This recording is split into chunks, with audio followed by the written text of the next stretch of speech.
8th installment of Live with Rich, and here we are. I'm just gonna walk. I've got some stuff right where I would normally stand, so I can't stand there.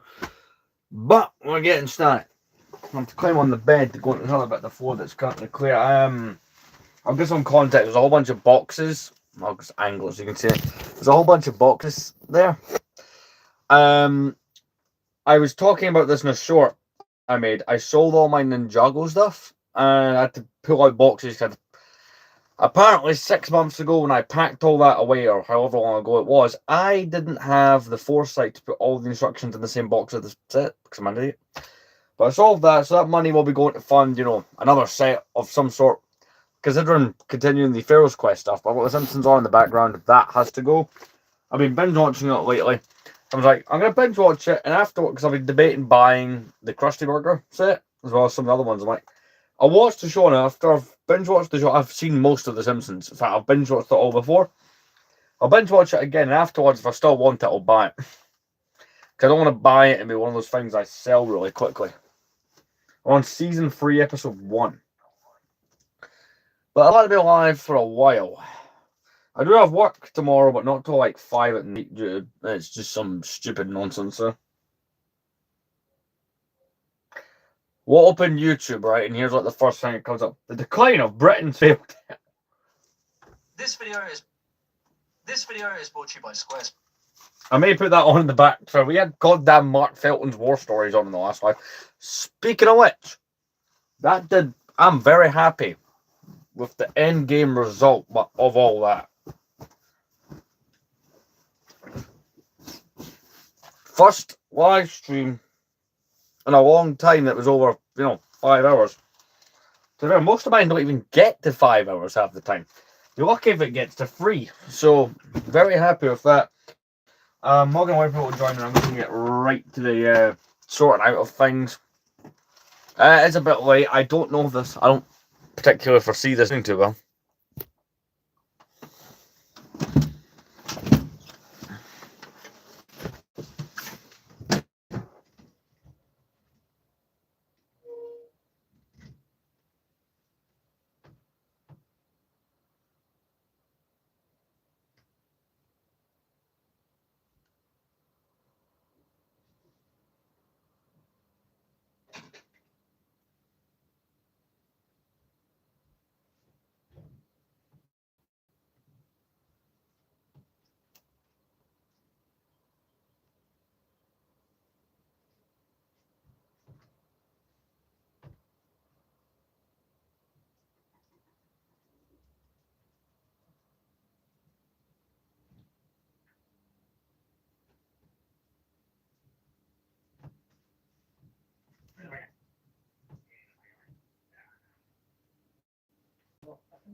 Good boy.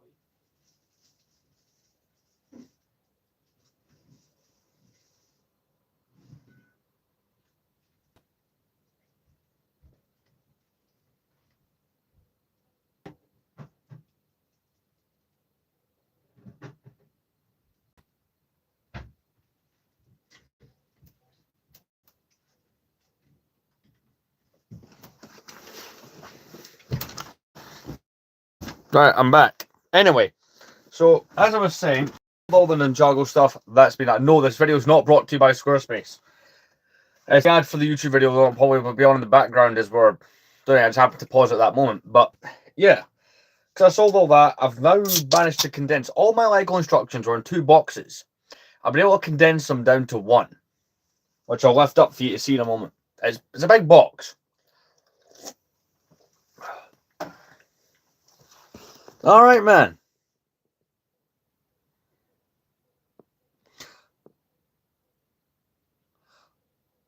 Currently out that are worth purchasing. There's not many out, and there's none this year that I like. Like, see, in terms of the Lego Star Wars 2026 sets, it's so appalling what they've done. In fact, there's this guy I've been watching, right, on YouTube for the last no, it was TikTok, right? And he's been doing this thing, right? So he'll have the 2020, so say it's 2026, he'll have 2016 and 2006 as comparisons. And it just shows you how bad Lego Star Wars has gotten as it's went on. Like, appallingly so. It's, honestly, there's a couple sets. Oh, sorry, my throat there. There's a couple sets from the end of last year that I do recommend picking up, to be fair. Hey, I'm from the UK as well. Works out perfectly fine. But thank you. Hello to you as well. This is the box now that I've reorganised all of it. I made a short on this subject, actually. Weighs a lot. This is all the instructions. You wouldn't think it would weigh a lot, but it does. John Wesley, if I was to recommend a set that's out right now to anybody, it's the V19 Torrent that came out at the end of 2025. That's one of the ones currently out that I would recommend. Other ones that are currently out, most of my collection is not stuff that is currently out. Another recommendation, I think, by the way, I think most of my audience is from the UK, according to my analytics. I recommend this, the ATTE, before it goes away. So I think that one goes away at the end of this year. None of this stuff is current. Nothing on this shelf is current. Nothing on that shelf is currently out. The sail barge is up there. I do and I don't recommend the sail barge. It's not the greatest UCS set they've made. The TIE Bomber, I believe, is still available. I would recommend picking that one up. I love how I've done these Imperial shelves. We done a 6-hour stream yesterday where I got right into things. Down here, however, we have, there's 2 sets available. Personally, I recommend the UCS one, but you can't go wrong either way. That would be about it.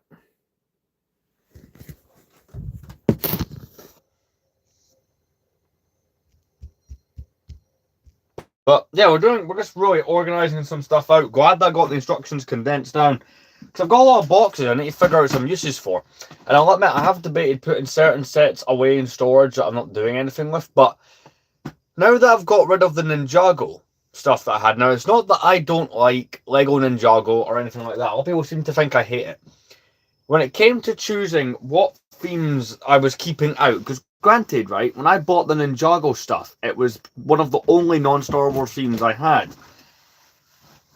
But, you know, since then, for instance, I've picked up a huge chunk of the Lego Pharaoh's Quest line, which is a very, granted, it only got like 1 wave, maybe 2, and 2011, it's one of the most nostalgic Lego waves for me. So I've went and bought those.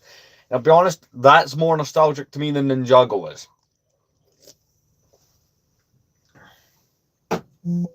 So in terms of space, I'd put those Ninjago sets away in a box quite a while ago. But I've opted to keep that. One second, I've got some messages here. The live may cut out as I'm for a brief second or two. Sorry about that. Just had to, it briefly dipped out. But this was the box that the dropship was sitting in. That's now rebuilt, so that's no longer a box that's having to be used for something. This box contained a bunch of instructions, which I've now condensed into the other box. So my Lego storage game is going to go up a bit. The only box that's going back on that shelf that other's the instructions, which has to go under those ones because of the size. We've got the box that has the Clone Army stuff in it. I have not opened this in a while. I like to occasionally show this off. I've not figured out a setup or how I'm going to do, Clone Army 2026. That's going to be a hard video to figure out. We've got a bag of ARF troopers here. What else we've got? That's shock troopers. Is that just the old ones? Yeah, that's just the old ones. There's none of the newer. Well, that is just the newer ones. I've not like the old ones in there. Got a bag of the modern Phase 2s. What's it on here? These are all the SoCal Legion 332nd clone troopers.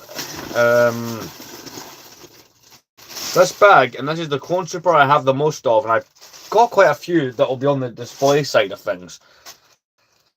I don't know if we'll touch the display in this live, it depends. I might switch over to gaming after I organise what I got organised. It's a whole bag of 2008 Phase 1 animated clones from the Clone Wars. This one here, which appears to be open for some goddamn reason. A few of these bags are actually open and they shouldn't be. That's a bit concerning. There's a bag of 501st stuff. There's a whole bag in here. And for some goddamn reason, R2-D2 and a Wookiee Warrior are in there. I may have made a boo-boo here. To be fair though, that's a pretty cool figure to find. I do have a couple of those. You can temporarily go behind me next to the gunship. You know, why not?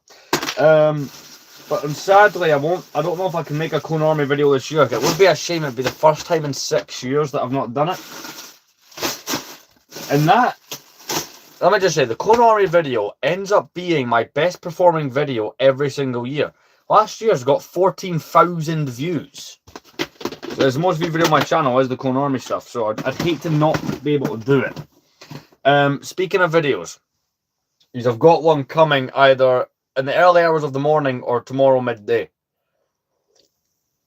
Because, you know, once it hits midnight, which it probably will while we're live, it's going to be March. How crazy is that?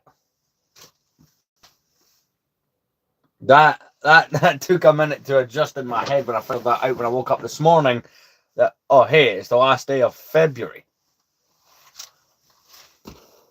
Yep, we're all from the UK. I think the majority, I think YouTube intentionally shows, because a lot of my more recent subscribers have come from my short content, which is how a lot of people started to find me recently. So I've gained like 317 subscribers, I think, since the start of the year. And my view count went up like crazy. But I think YouTube intentionally recommends my account to people inside the UK. I'd imagine it would. Like, I'd imagine location plays a part in what it does. So the main box that cannot go on the Ivar shelving is the instructions one. That just doesn't work. When I was setting things up initially, me and a friend tried to see if that would work. It would not.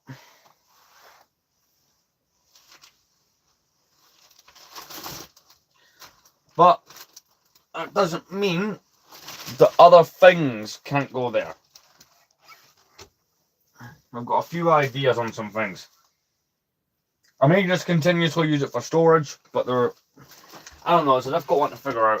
But I'm just going to start moving some things. I'll chat to you guys. We can talk anything, Lego, Star Wars, just, you know, anything kind of related to that is what we tend to talk about. The Clone Army stuff I will keep where I can find it easily enough. That box can go in there. This drawer I had to pull out when I'm selling the Ninjago stuff. It's pretty much just drawer inserts and some Lego posters. Gotta put that back. But honestly, Wesley right there, who's left the top comment, one of the best viewers I've ever had by far. Very supportive, and you know, so I like all my viewers, but it's the ones that do like the additional support side of things are like the best ones, like him for example.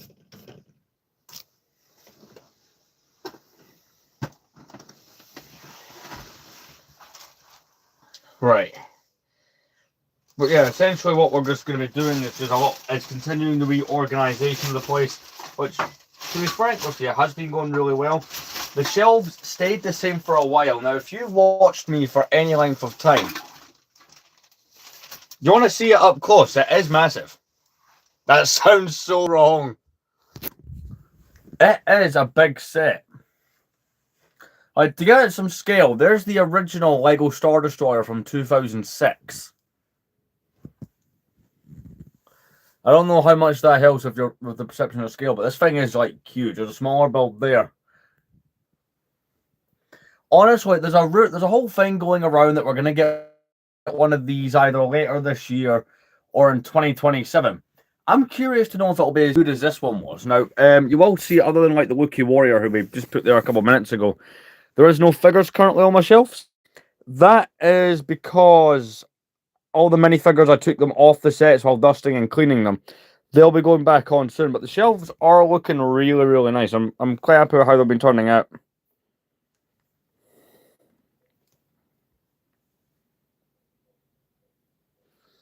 To be fair though, right, most sets from 2011 do hold up. Like, the majority of my collection is from that era. Like, you know, got the Clone Turbo tank from 2010. Probably holds up better than the two turbo tanks that came out after it. You know, the 2009 Clone Wars Y-Wing, as well as the '08 gunships. That one's got custom stickers, to be fair. Hold up. You know, one of the main sets I still feel holds up would be the 2009 dropship. You know, the Tantive 4, maybe. You got the 2006 X-Wing, the 2012 X-Wing in there. There's quite a few sets from that. The AT-OT that holds up. Maybe not so much the Star Destroyer is starting to look a bit retro. Gotta love these old kind of style landing craft. A lot of the Separatists, the Malevolence is back there. It holds up. So does the AAT. I'd argue the 2011 Falcon's a good example. Maybe the home one. Original Cloud City. I don't know if that... Obviously, that's the classic. That's the iconic... Yeah. That's the Clone Wars Y-Wing from 2009. The Republic one.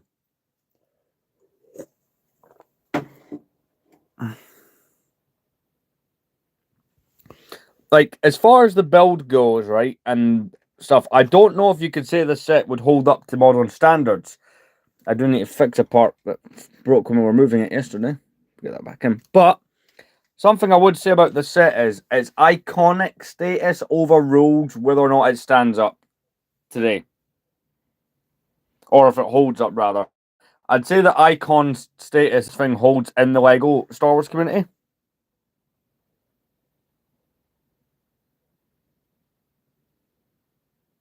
Honestly, I appreciate that, Wesley. Thanks, man. Like, this set, it's one of those things that, like, even people who aren't into the Star Wars side of LEGO will know this set for, like, or into other LEGO themes or whatever, will know that this set is famous for its idiotic price. And it's one of those things, like, some sets come down in value when they release new ones. It's one of those kind of things. It's like, I remember years ago, this thing dipped a little bit when that one came out. So the 2005 dipped a little bit in value. Yeah, I do. So they're not incredibly visible. I'll admit, I kind of chose Republic to have the best display because I've got more of it. But I've got the Solar Sailor in there. There's a Tri-Droid, Grievous' Starfighter, the Proton Cannon, the Geonosis Cannons in there. That back build is the Malevolence, Grievous' wheel bike, the May the 4th droid carrier, the AAT, the Sith Night Speeders in there, the Invisible Hands back in there. It's not the greatest display, but I do like it. But, like I'm saying, some LEGO sets end up being worthless when new ones come out. As, for example, this X-Wing's not worth much because the 2012 version is considered to be better. Yeah, this set has had another reincarnation. Cloud City came back in 2018, which that feels so long ago now. And yet, that could not shit. In fact, when that new Cloud City came out, it didn't do nothing to this set. In fact, ironically, a couple of years after that, during the whole kind of COVID-19 stuff, more people stayed at home. More people got into the LEGO to pass a team. And it was around 2020 that this set went absolutely nuts, right? In terms of its value. I don't know what it was. I suppose it's the classicness of the set and the fact that this set, when it was initially out, did not do very well. Because, you know, keep in mind, this set is really well done. It has the additional landing platform that I've put the Falcon on. But this set, when it came out, failed, like, LEGO-wise. But this was in 2003 when LEGO weren't doing too great. Like, there's a whole documentary you can watch on that kind of thing, but it's... The set will always be expensive for its iconic status, and it's always that one that people see and go, how the hell do you have that? It's a pretty cool set. Although, one of my favourite sets I've ever made, and I know this one seems to be controversial. I do. He's in the box down at my feet. None of the figures are on the sets currently, just due to stuff I've got ongoing. I've not put them on yet, but in this cabinet, and I'll turn the lights on, I don't keep any of the Cloud City figures in this cabinet, because I want to be able to see them on the set. But, you know, I've got the original Scout Trooper. We've got Smooth Hair Princess Leia from 2006, which is a factory thing. We've got Commander Fox. We've got Chrome Vader from 2009. We have the Chrome Stormtrooper, the Shadow Arth Trooper, Commander Wolf, Malgus, TC-14, and those two expensive clones from 2014. I also have a gold Chrome C-3PO who's up on the Complete Saga stand, which is mostly customized figures.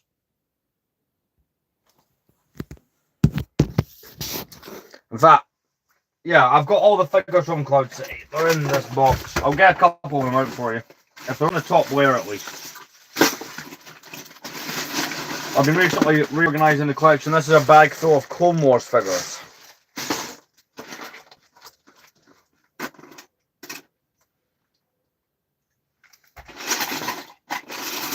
Is the Cloud City stuff accessible? Let's find out. I'm not going to open the box completely.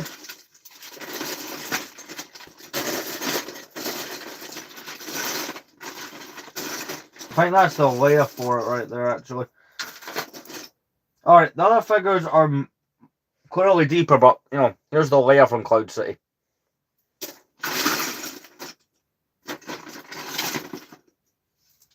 And just because Rancor, who has a skeleton in the mouth. But, yeah, not looking too bad. The display, all things considered, that's actually one of my favourite ways I've done it.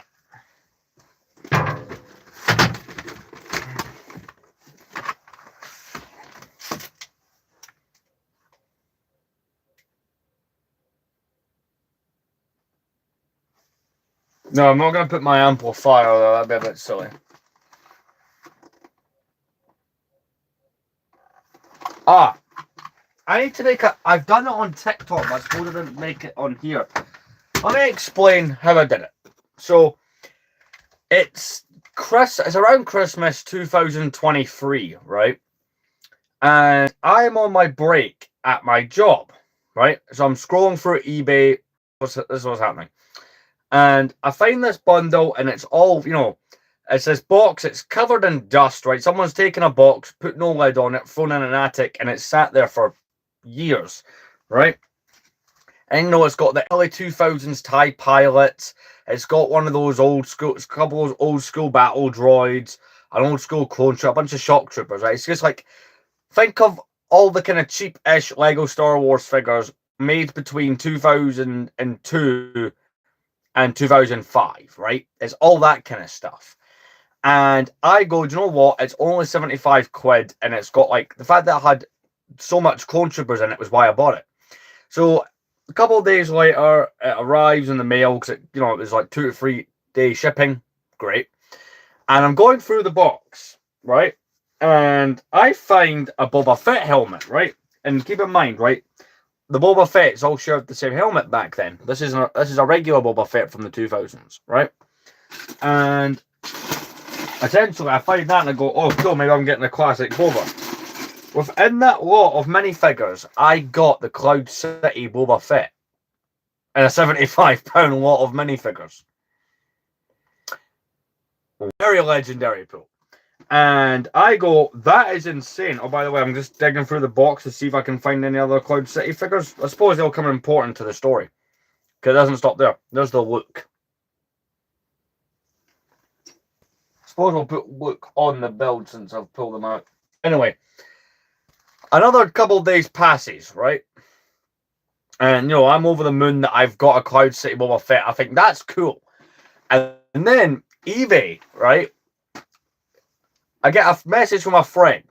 He has went on eBay and he has found, just from a random seller, the build for Cloud City. No instructions, no figures, no box. It's just the build that I showed you a minute ago. And it's 130. I was like, we're going to buy the Cloud City build, right? And I've got, so keep in mind, right, the Han Solo and Carbonite, which is this, granted, it's the year 2000, so it looks like, it's 2003, so it looks like that. I already had this, right? I already had the Darth Vader because he was in other sets, and I already had the Stormtrooper. And I already had the Lando, because I got the Lando a while before that. And I thought to myself, is it possible for me to get the rest of the Cloud City cheap? So I've got the Cloud City and I've got the Boba. I've got those other figures I mentioned. So I didn't touch it, and this is, again, until I think it was July 2024, right before I moved in here. I was going through eBay, right? Again, I was bored on my break. I'm going through eBay. And I find the Princess Leia that was in Cloud City for sale. And that's like, I really need to throw those out. I'm not thinking them. Damn it. I'm lacking. And the Leia's there. Now, Leia, when it comes to the exclusive Cloud City figures, Leia was the cheapest one. She's never been the most valuable out of the Cloud City bunch. And, you know, I picked up the Leia. And, you know, all as well. And then I think I waited a whole nother, and the Leia was like 89. I was £89 for the Leia. I couldn't, but to be fair, like the price of that one, I was just counting my lucky stars that she's not one of the ones that's worth insane amounts of money. But you know, at least she's not worth around what Boba Fett's worth.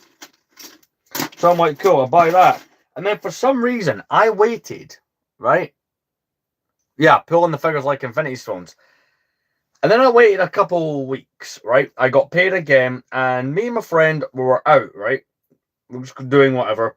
And I had the money sitting there, right? I'd just been paid. Now, at the time, I'd kind of slowed down looking for the Cloud City figures, right? And I was looking at a couple UCS sets. Ironically, one of them was the UCS Falcon that's sitting right there. I didn't buy that till well over a year later. Anyway. On eBay, it auto-suggested Luke Skywalker from Cloud City. He is the only Cloud City figure that I paid the correct value for. Cloud City Luke, I coughed up the £320 for that figure because I'm like, do you know what? I'm going to have to do it eventually. I will take the opportunity to do it. And see, because I just moved in here and gotten the new shelves. Well, at the time I was using IKEA shelves. The Billy bookcase, I thought, do you know what? I will just pick it up now.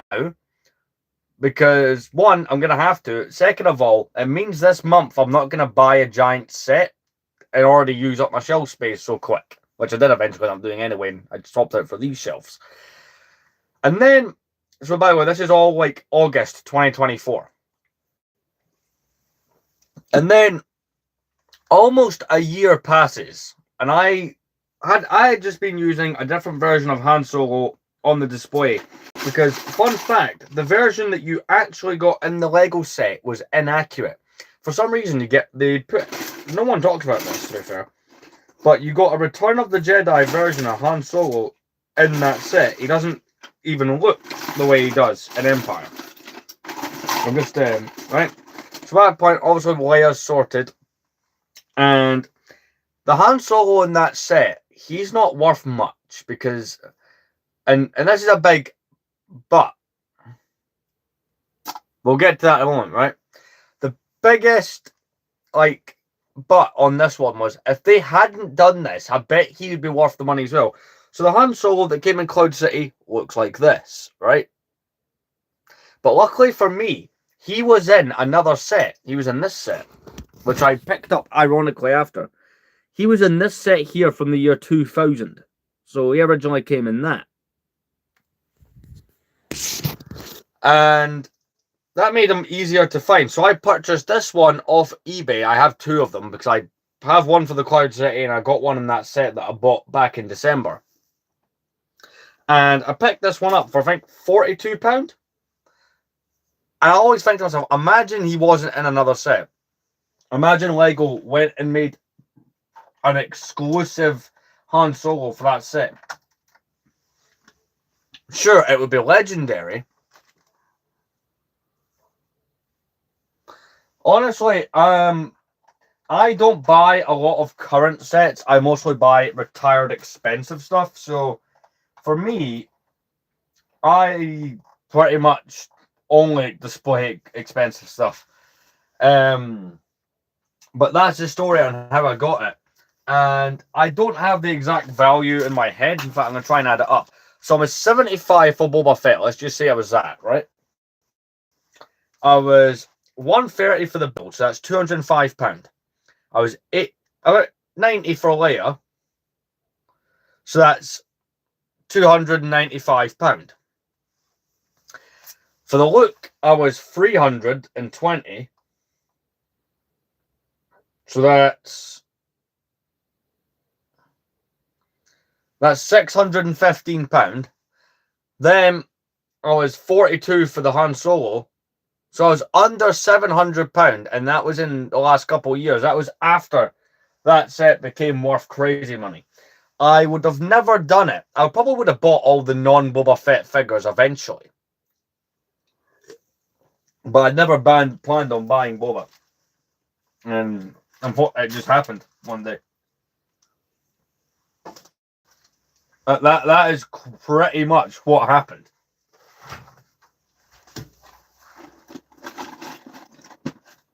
How's it unlucky? I got that Cloud City Boba Fett for pretty much not even a tenth of his value. I don't know how that's unlucky. You have to explain that.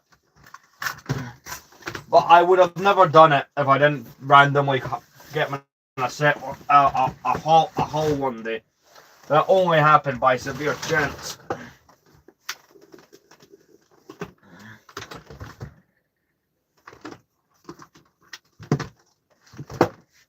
I'm just putting some things away. 1 second.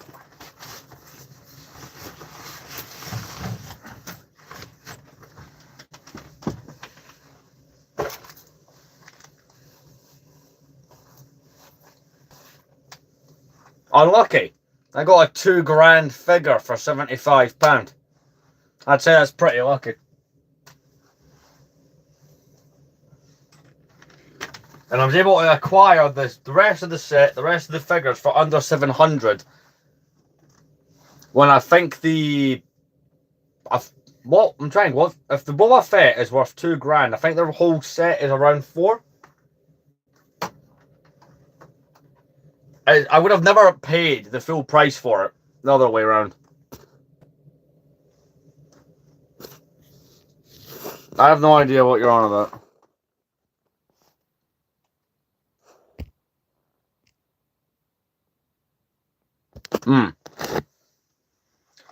But there's one of those ones I would have not bothered picking up if I had not gotten that deal. That's the only reason I went for it. Like I do buy a lot of stuff with Lego that's expensive, but I wouldn't have went and bought that. I despite some of the stuff that I own, I still consider that one to be a bit of a well. That's too far. I'm just gonna start packing some of the stuff up. I'll throw that out. That's some stuff I picked up as well.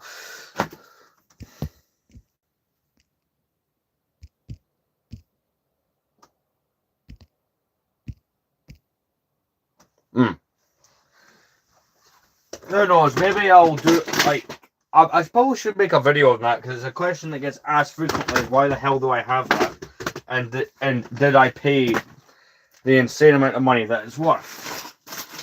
You know what? I think that's gonna have to be a YouTube short. I don't think I would make a video on it, or maybe I should.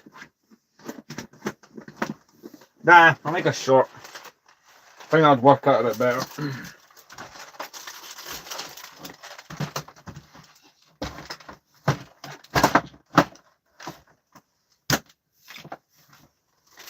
There we go, that's much better. Get all those bits back in there. Like, it was a pain in the butt digging through that, but I got the money for selling the set, so... To me, that's not a tick one.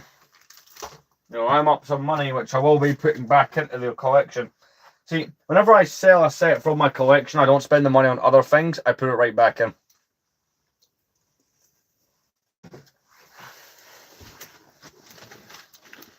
I will be literally right back.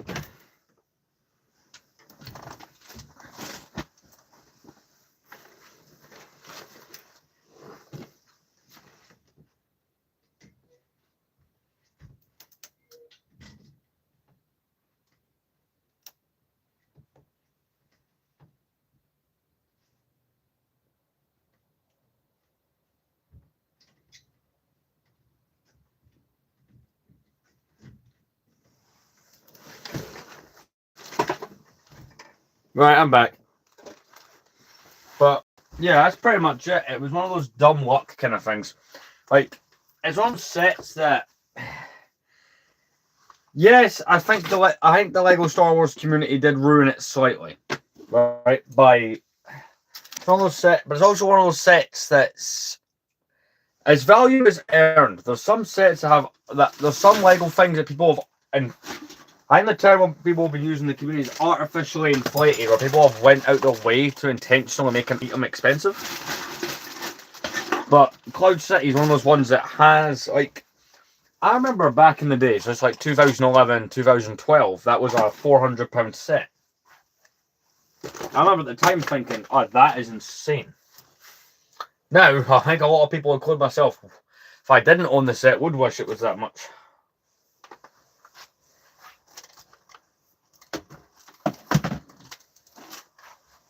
Right, let's put this in here.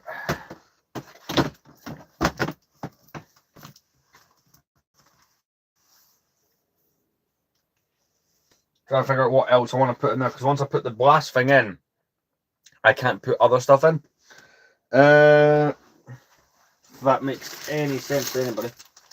That has some storage stuff. I'll put on some background nonsense.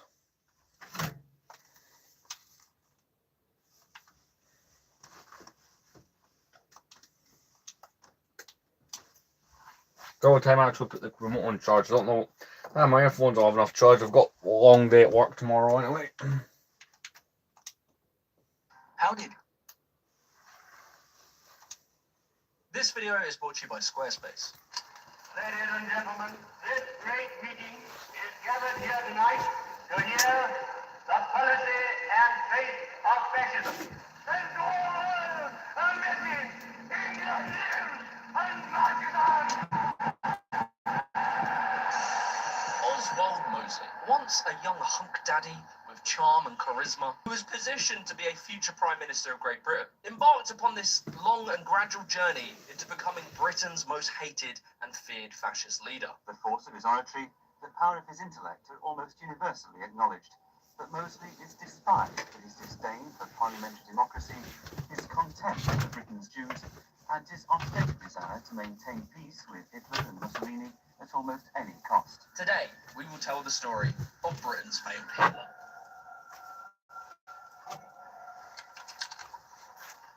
Back in a moment. Understand how Mr. Mosley nearly led Britain into playing with the ideas of fascism. We need to get an idea of the era in which this all happened. The 1900s was shaped by the Industrial Revolution. Europe and Britain were now very wealthy. And so the standard of lives improved, not only for the rich elite, but also the lowly plebs were even starting to see that their children were dying less. There was now a developing middle class. People could eat sugar, more sugar. This sounds very good, but, and there is a but, it wasn't so smooth. You know, in order to make an omelette, you have to break some eggs, and by breaking eggs, it meant destroying the lives of farmers. There was a thing called the Corn Laws that had been repealed. So the Corn Laws basically made it so British farmers had an advantage over foreign import. Essentially, when the live stream gets to an hour, we're going to switch and do some gaming for a bit. They're now seeing the country is getting wealthier, the aristocrats are getting wealthier, all this new money's coming in, but none of it's being funneled to sort of help these farmers that had just been put out of work. They were just left in ruin, forced to upend their entire lives that they'd known living on farms and move towards big cities to get jobs. This is very important for us to understand the mood of an entire nation and its feelings towards an establishment that they perceived to let them down. So now we had the big cities, you know, the fucking mecca of business and trade, the place you want to be.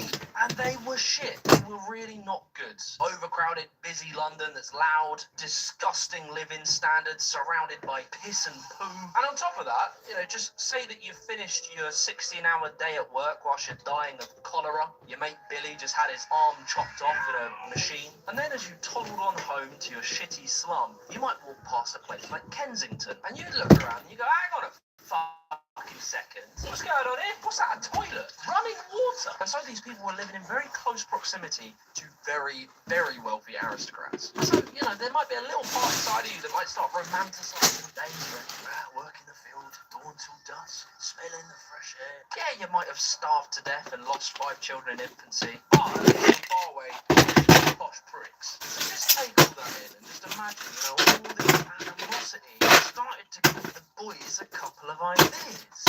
This time there was this new sexy, seductive idea floating around called communism. It saw revolutions in places like France, the German Confederation, the Austrian Empire, and Sardinia. The revolution sought to improve living conditions, settle nationalist questions, and Start boxing some things up. Hey, how's it going? now we can focus on your boy Mosley.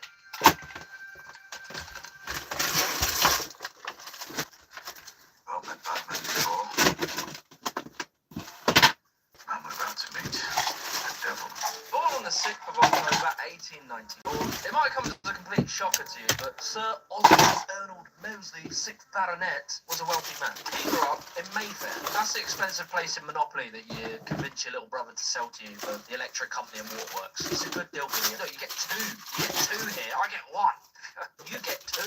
The Mosley name was prestigious in this time. His father was the 3rd cousin to the 14th Earl of Strafford and Strathmore, Kingford, father of Queen Elizabeth. Is that new? I see. So, you know, he sort of kind of knew the royals, I guess. Oh, nice. What one did you get? He started his life very privileged, you know, Dick swanging his Yeah, this way works. up the echelons of British society. And he wasn't a layabout. He was pretty techy with fencing. He became like a champion. He was good at boxing. What I'm trying to say is, Oswald was a gimmick. Charismatic, handsome, athletic, and most importantly, well, Oswald had the world in his hands. But then the world went to war. England declares war on Germany. The First World War has begun. Without this becoming a World War I history video, I'm using the long and short of it. In 1914, the whole world went to war over some largely stupid shit. Now, Mosley was actually already in the army before the war. He was sent to Sandhurst. Oh, is it this one? To get expelled in June because he beat up someone over a game of polo, which sounds incredibly aristocratic. And he had a bit of a reputation for fighting and kind of being a bit of a dick. But later, he was called back because, as I say, the world went to war. Mosley was a legit war boy. You know, dodging bullets and bombs. He fought in the Western Front in France. And this might surprise you, but it probably wasn't a lot of fun. It probably sucked a little bit. This would have been a very interesting thing. Because he was an aristocrat, this would have probably been his first real exposure to working class people, at least on a personal friendship level. And probably through speaking to them and understanding them, he started to develop a sympathy for the working class. But you see, Oswald's war career was cut short because one day it was bring your mum to work day. The boy hopped in a plane, he was doing some fucking spins and shit, crashed the bugger and broke his leg severely. This gave Mosley It's a cool set. Like, you can't go wrong with it. It looks so good. And the fact that they tilt the stand and stuff just makes it look even better. And at the Battle of Loos, he passed out because of just pain. It was probably around here where the generals looked at him and went, yeah, maybe you shouldn't be in war. And this is where his life would take a completely different. Brilliant set. Mosley was sent to work desk jobs in the Ministry of Munitions and the Foreign Office. It would be here where he would start to rub shoulders with the political elite. This would lead him to marrying Lady Cynthia, who was daughter to Lord Curzon, who had been an MP, a Secretary of State, and the Lord. So basically, and this was a major deal. When they got married, the king and queen attended their wedding. And so he started befriending some very powerful people, but it would be really here where he would start politicking. Before we go any further with this video, I want to give a massive shout out to Squarespace. Where those parts come from? Squarespace is the #1 platform for building a website, and they have loads of new tools, including Squarespace Blueprint AI and SEO tools, where the AI can basically help you design a website that is completely unique and customized to you. And now they have optimized SEO tools to basically help you appear higher in search results. Their flexible payments means that you can use Apple Pay, PayPal. They take loads of different ones. In some countries, you can also do buy now, pay later with Afterpay and ClearPay. And then finally, It took long to build. It is a decent build. My longest build, and it took me granted I was working 60-hour work weeks at the time, was that Falcon there. And to get 10% off your first purchase of a website or a domain, use the code JimmyTheJohn. Anyway, back to the video.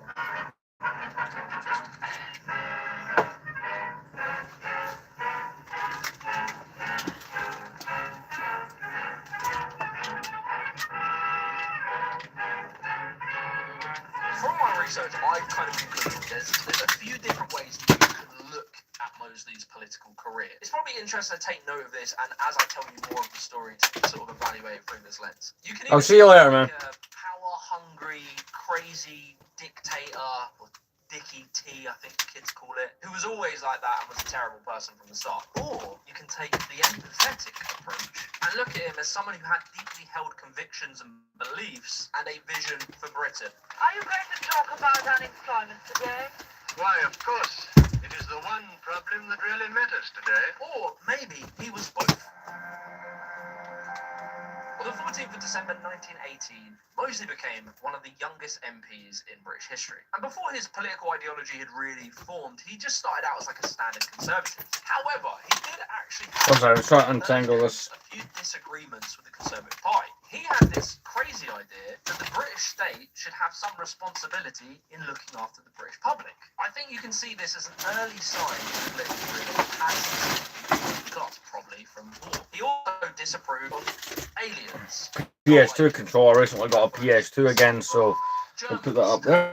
This shows an early skepticism of globalism and outsiders that would remain because he thought that they were reducing wages, politicizing bonds, ruining English social life, and also spreading disease. But there was one other issue, which was the most important disagreement he had with the Conservatives, and that was Ireland. We solemnly declare foreign government in Ireland to be an invasion of our national right, which we will never tolerate, and we demand the evacuation of our country by the English garrison. Basically, British troops were in Ireland, and we were just being horrible. It's kind of an understatement. We were killing people who were innocent. This disagreement Mosley had with the Conservatives would show an early seeds of his disillusionment. I'll tell you what, we're not going to do the gaming section. I think I'm just going to continue with the organisation, and tomorrow we'll have a gaming live before I go to work. So, yeah. He said that it Probably a better way of doing it. intense moral feeling. However, you can also hear in his own words a more nationalistic attitude where he kind of saw the treatment of the Irish as bringing disgrace to the British name. He says, again in his book, no empire, no government has long sustained except by power of moral force. And again, it might be a bit of both. It might be that he did feel some compassion, but also he wanted to keep the British Empire looking good and moral. But this is a really important moment. You have to bear in mind, he was a good old Tory boy. He was poised, and many people said he was going to be a future Prime Minister. If he just followed the party rule, he probably could have rose the ranks. But when he brought his criticisms to the Conservative Party, they completely turned on him. He was branded as a renegade, kicked out the party, so you can say that his convictions and his beliefs led him to basically losing what was a very good career position. Or you could say maybe Mosley was being a bit of an opportunist. You have to bear in mind, this is the early 1900s, like the Russian Revolution just happened. That thick fucking stench of revolution was in the air, and perhaps Mosley was actually seeing a bit further down the line that there was a growing working class rebellious movement. He could brand himself as being, sympathetic to the downtrodden with such conviction that he was Got a willing bunch of our PS2 games. I'm going to have to figure out where the hell I keep these things. I think I just figured out where. I'll put the lid on this box. Dawn of a new decade, I will be setting a new course, setting up a new political movement here, in the very heart of England.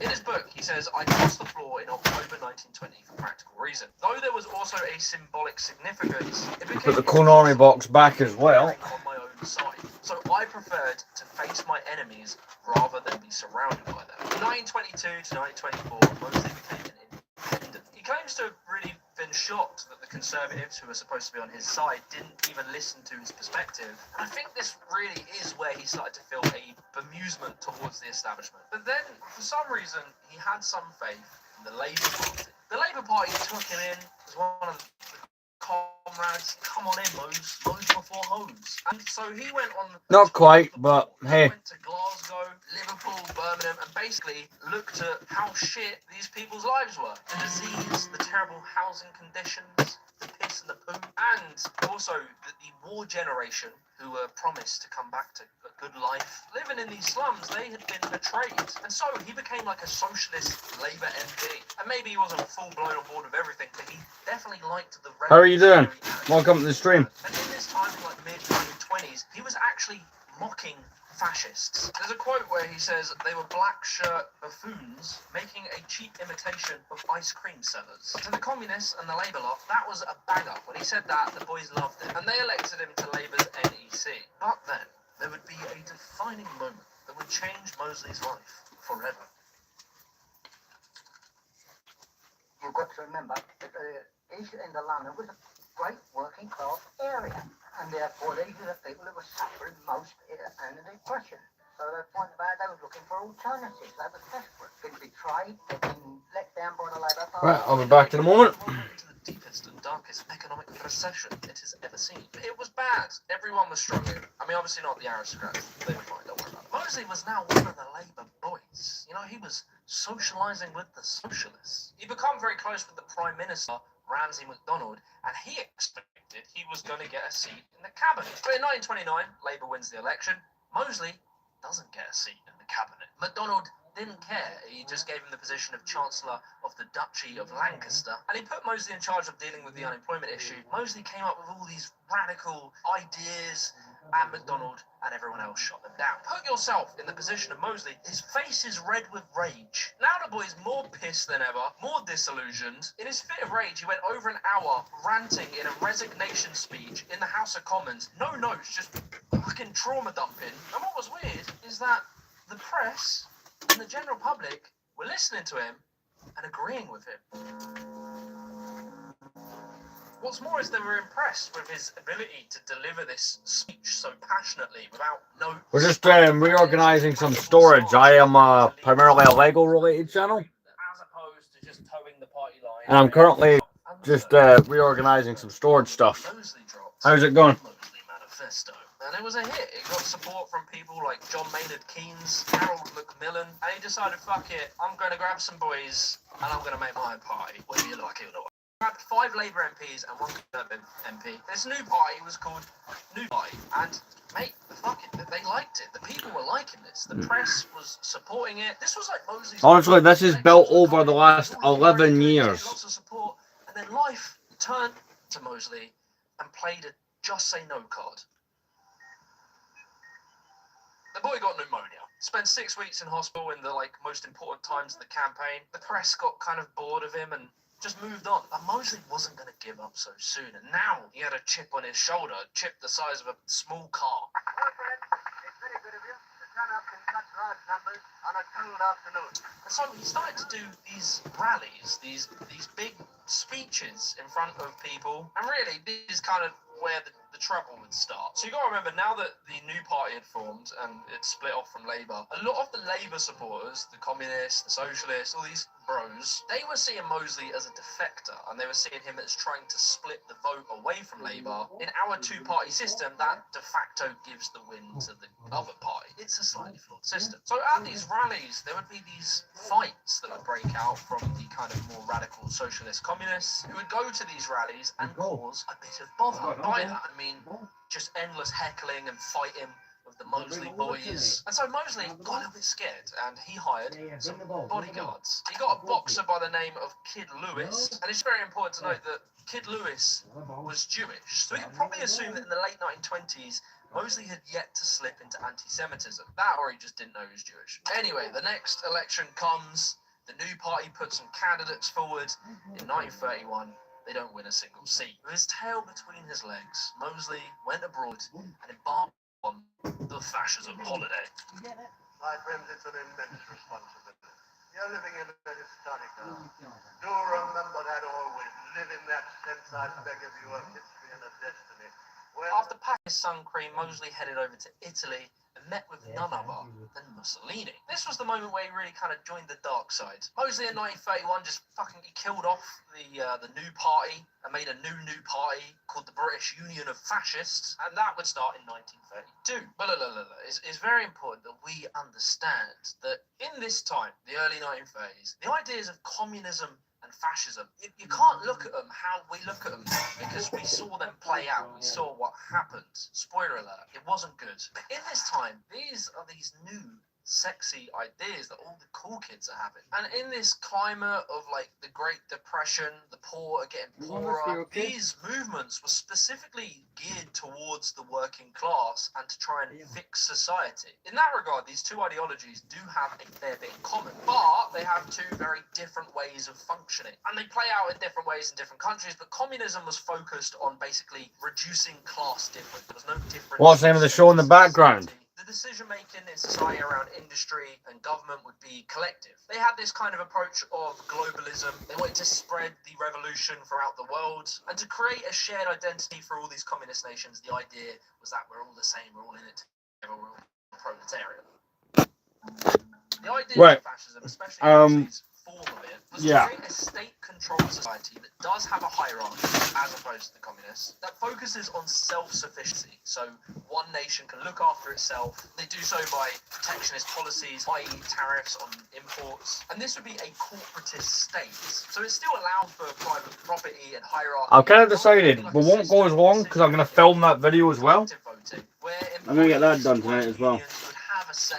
They were underneath the employers, who were all underneath the state, but they all had like a percentage of say in those decisions. So they didn't want to remove class differences, but they thought that they might make a shared identity through nationalism. The thing with this very nationalistic identity is it can devolve a bit, and often there will be like this fear of the outsider. Very often Jewish people, or so it can be communists, and they become like the enemy, the shared enemy, and that further bolsters our identity. And then finally, there's often rhetoric around like strong state leadership, and also like this idea of restoring a nation to its former glory, and that's why there's often this desire to rebuild old empires.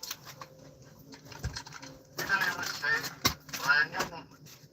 One movement of youth, of vigor, of determination. Message redacted. Europe, it was like it was like when your school friend would come back from summer holiday and was now an emo. Lift up your voices in this great victory in the heart of England. Send to all the world a message. England lives and marches on. Mostly completely reskinned. You know, he was like a knockoff Hitler and Mussolini. He wore the military uniforms. He had his own gang of black shirts surrounding him. He even had his own cool moustache. If you look at the rallies and the way he would speak, his speaking patterns, you know, there was someone it kind of seemed similar to. And I didn't study all that kind of person. And it's very essential to do it. That doesn't mean you identify yourself with them. It merely means that you learn from great performers how to do certain things. And it was working. He really did capture Britain's attention for a period of time. You know, infamously, the Daily Mail published an op-ed called Hurrah for the Black Shirts, in which they go on to praise this movement. And he had respected politicians, economists, and lords supporting him. This was a real period of time when there was such a distrust in mainstream established politics, who had been seen as not solving the problems of the working class. And so it bred an environment where those people were very susceptible to crazy new ideas. There was just a feeling of like, fuck it, what have we got to lose? Lady Cynthia, who was Mosley's first wife, she died. He married a rather notorious lady called Diana Mitford. She happened to just be a big fan and supporter of Hitler. Mosley pretty much met her by just like spaffing out fascist talking points to her, which I'm pretty sure is like how Twitter incels think that you meet women. But when they got married, they wanted to keep it a secret, and so they got married with the help of Frau Goebbels. That surname sounds familiar. It might be because you're thinking of Joseph Goebbels. It was his wife. That was his wife, Joseph Goebbels. And when they got married, there was another shady bro, you could say, who was there. His name was Adolf Hitler. And Adolf, he had a present to give Mosley on his wedding, and that was a signed photo of himself. I don't know how you would respond to receiving that. I suppose you could say thanks. I was kind of hoping for a blender, but this is nice. And it seemed to me, rightly or wrongly, that's a question we could debate, that certain Jews were trying to provoke a Second World War. Mosley would embark on these now very sinister-looking rallies, complete with, you know, fucking Nazi salutes.